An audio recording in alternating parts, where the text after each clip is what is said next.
This week, a group of U.S. lawmakers came together in a rare show of bipartisan support to call for the immediate release of Hong Kong businessman Jimmy Lai. Lai, who owned the once popular newspaper Apple Daily, is one of hundreds of democracy activists, journalists, and political leaders imprisoned as part of mainland China's ongoing crackdown on dissent in Hong Kong. Nick Schifrin recently spoke to his son and lawyer, who were in Washington and are fighting to improve his conditions in prison and secure his freedom. Jimmy Lai arrived in Hong Kong at the age of 12, stowed away on a fishing boat.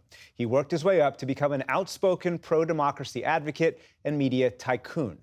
In the summer of 2020, he became the most prominent person arrested under a national security law that punished people not only for what they did, but also what they said.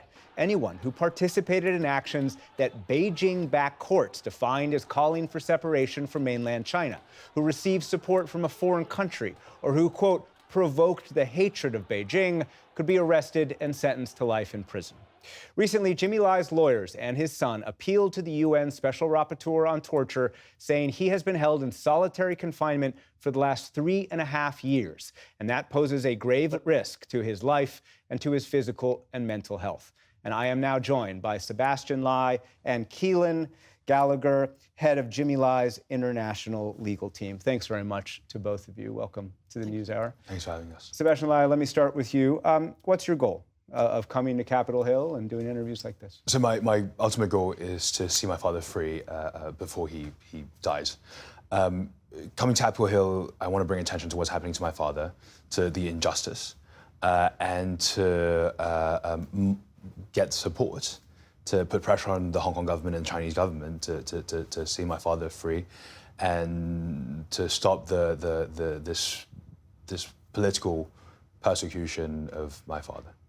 Keelan Gallagher, as I just said, you appealed to the UN Special Rapporteur. Why, and what do you hope she does? So Jimmy Lai already should not be on trial. He's on trial essentially for being a journalist. It's a conspiracy to commit journalism case. That's bad enough in itself. But what we also now know is that for 3 years, 9 months, he's been held in conditions which amount to inhuman and degrading treatment in violation of international law, and conditions which we think pose a very, very grave risk to his life and to his welfare. He's almost 77. He's diabetic. He's got various underlying health conditions. He's also been held in prolonged solitary confinement, no access to natural daylight for 23 hours, 10 minutes per day. And he's also a devout Roman Catholic, being denied access to the sacrament of Holy Communion. So the UN Special Rapporteur on Torture has responsibility for holding China to account when it breaches international law. And we've asked her to take urgent action before it's too late. And we see this brave man die behind bars for being a journalist. Sebastian Lai, as far as you can tell, how's your father doing? My father is a very strong person. I think as a son, I always view him as that.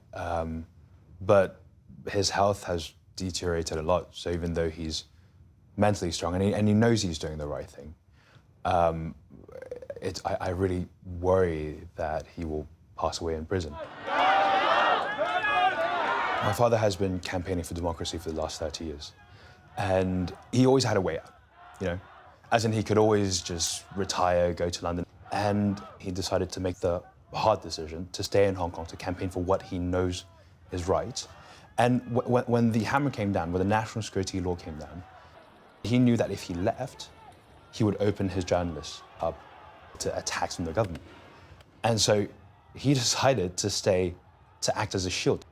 And I mean, it's something I respect him immensely for, and it's something I wish I'd have the courage to do as well if I was put in that situation, to stand with your people and to not forsake them when you know that he could very well spend the rest of his life in prison.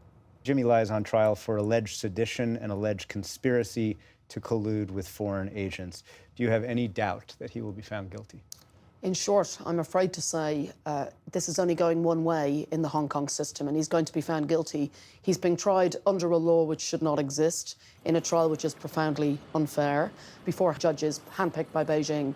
He's being prosecuted for being a journalist and for his writing, raising human rights concerns with international human rights organisations, and thirdly, speaking to politicians internationally to raise concern about these issues. Now, all of those things are values the US holds dear, the international community holds dear. He should be praised for doing those things, not turned into a criminal.